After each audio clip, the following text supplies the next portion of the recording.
Baik, bismillahirrahmanirrahim. Assalamualaikum warahmatullahi taala wabarakatuh. Kita mulakan hari ini dengan baca doa belajar sama-sama, boleh? Kita letak tangan masing-masing, kita baca doa. Bismillahirrahmanirrahim. Allahumma aftah alaina hikmataka wa anshur alaina min khazain rahmatika ya arhamar rahimin.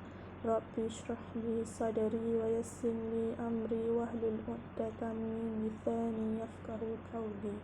Rabbi zidni ilma warzuqni fahma. Innahu min Sulaiman wa innahu bismillahirrahmanirrahim. Inni ra'aitu ahada asyara kawkaban wasyamsa wal qamara ra'aituhum lisajidin. Amin. Okey. Buka buku Bahasa Melayu jilid 1, muka surat Bahasa Melayu jilid 1, muka surat 32. Muka surat 32. Muka surat 32 yang macam ni kita nak belajar kata hubung. Boleh? Muka surat 32. Muka surat 32 kata hubung. So, apa dia kata hubung? Tengok dekat info bahasa dekat bawah ni. Ada info bahasa. Okey, kita baca sama-sama. Kata hubung ialah perkataan yang berfungsi untuk menghubungkan dua binaan ayat atau lebih sehingga membentuk ayat majmu'. So, maksudnya dia kata ada dua ayat. Mula-mula ada dua ayat. Daripada dua ayat nak jadi satu ayat. So, macam mana kita nak jadikan dia satu ayat? Kena guna kata hubung. So, contoh kata hubung yang biasa kita jumpa dalam ayat yang kita dah pernah buat dah sebelum ni. Dan, atau, lalu, yang, bahawa, untuk, hingga, kerana, kalau. Apa contoh dia? Contoh dia tengok dekat ayat yang pertama. Manusia perlu berwaspada dengan lalat.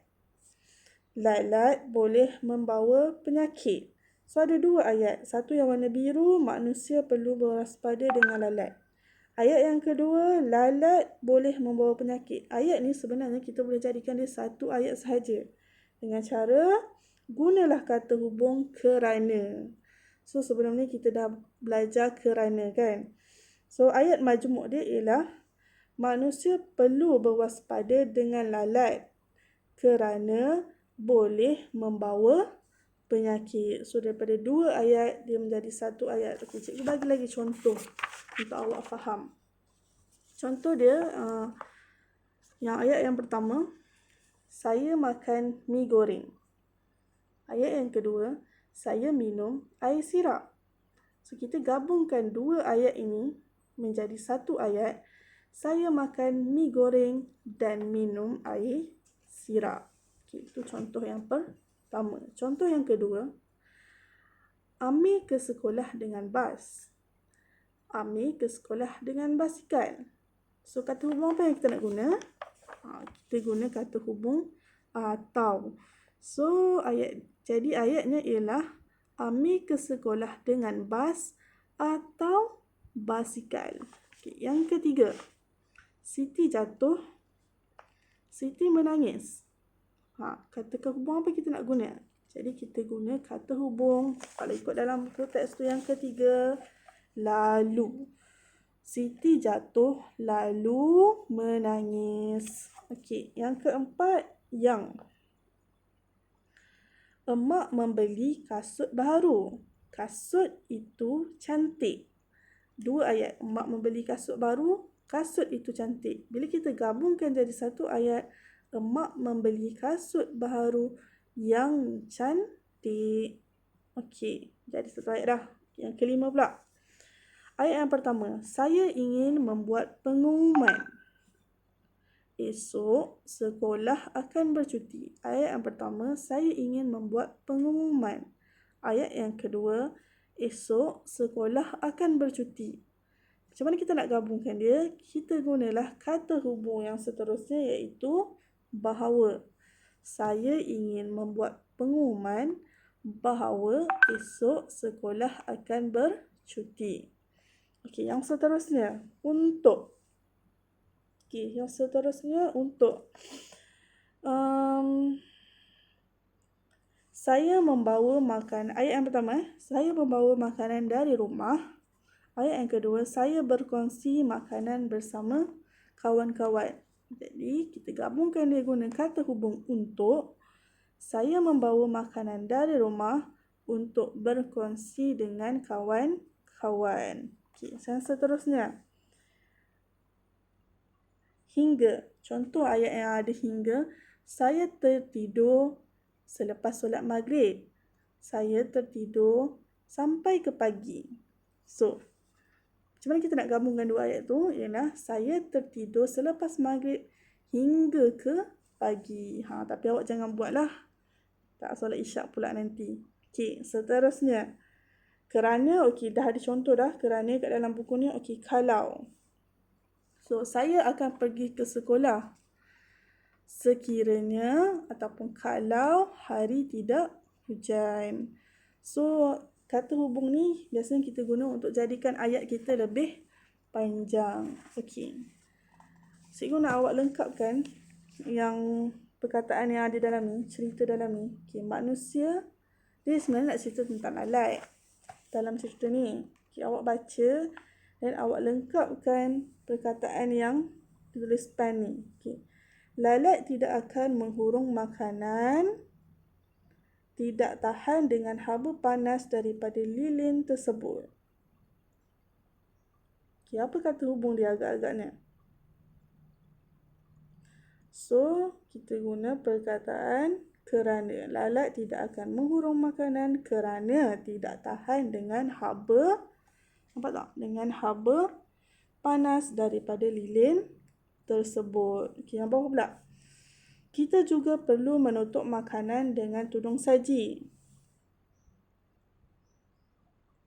Atau menyimpan makanan di dalam almari. So, dekat sini tulis atau. So, lepas siap buku teks, terus buat latihan dekat dalam buku aktiviti. Muka surat. Ni, buku warna biru. Buku aktiviti jilid 1. Muka surat 38. Muka surat berapa? 38. So, apa yang kena buat? Cari kata hubung dalam silang kata ni. Kemudian, lengkapkan petikan dengan kata hubung tersebut. So, awak cari dalam ni ada kata hubung. Kata hubung tu macam mana nak tahu kata hubung? Ni, tengok dekat sini balik. Kat sini dia dah tulis dah dan, atau, lalu, yang. Ni semua kata hubung ni dia dah tunjuk dekat dalam ni. Dalam kotak warna kuning ni. Lepas tu awak cari kata hubung. Ada 8 kata hubung. Ni ada 8. 1, 2, 3, 4, 5, 6, 7, 8, 9. Okay, kalau ikut dalam buku teks ni ada 9. Tapi dekat sini dia suruh cari 8 je. So, awak cari 8 kata hubung yang ada dalam ni. Kemudian awak baca betul-betul. Baca betul-betul dekat sini. Dan tuliskan apa dia kata hubung yang ada. Okey, boleh. Okey. Lepas tu bila dah siap, buat ayat sekali yang belakang ni. Cikgu tak ingatlah cikgu dah suruh buat ke tidak. Tapi awak buat ayat sekali dengan 2 muka surat ni. Ni kata adjektif. Kita dah belajar dah kata adjektif panca indera ni. So, dia kata, kenal pasti jenis-jenis kata adjektif panca indera, kemudian lengkapkan peta pokok. Ni, peta pokok. Kat sini ni ada peta pokok. Ada kata adjektif. So, ada berapa deria? 1, 2, 3, 4, 5, 6. Di deria ada 5, yang ni ada gabungan deria. So, dalam ni, contoh dia cikgu bagi satu. Comel. Comel adalah deria mata. Mata kita tengok orang comel kan? So, comel ialah deria pandang. Awak tulis comel dekat dalam ni. Okay, lagi. Semerbak. Semerbak ni maksud dia baunya harum. Awak tulis dekat mana? Semerbak. Deria bau dekat hidung. So, tulis semerbak. Okay, apa lagi? Tawar. Tawar ni maksudnya tak ada rasa lah. Makanan yang awak makan tu tak ada rasa. So, kat mana nak tulis tawar? Tulis dekat mana mulut? Deria rasa. Tulis tawar dekat sini. Okey, boleh lengkapkan ni dekat dalam peta ni. Okey. Yang muka surat sebelah sini pula. Muka surat 37. 37 kata adjektif dia suruh buat ayat. Contoh cikgu bagi yang pertama. Ini adalah sabun. Sabun, kata adjektif untuk sabun biasanya dia berbau wangi. Contoh ayat untuk sabun yang ada kata adjektif wangi, kita guna sabun ini berbau. Okey, salah. Sorry. Kata adjektif dia wangi. Okey, kata adjektif tulis kat sini wangi. Dekat atas ni. Contohnya dekat sini awak tulis wangi. Okey, dekat bawah ni baru tulis ayat. Tulis ayat. Saya mandi dengan sabun yang wangi. Boleh? Tu contoh ayat dia. Okey, buatlah yang seterusnya. Okey, ni contoh awak nak buat siapa ni? Mak awak ke? Cikgu awak ke? Kawan awak ke? Buat sampai bawah. So, kena buat berapa muka surat? Semua sekali? 3 muka surat. Muka surat 36. Muka surat 37 dengan muka surat 38. Okey, boleh? Okay, kita jumpa lagi minggu depan. InsyaAllah. Assalamualaikum warahmatullahi wabarakatuh.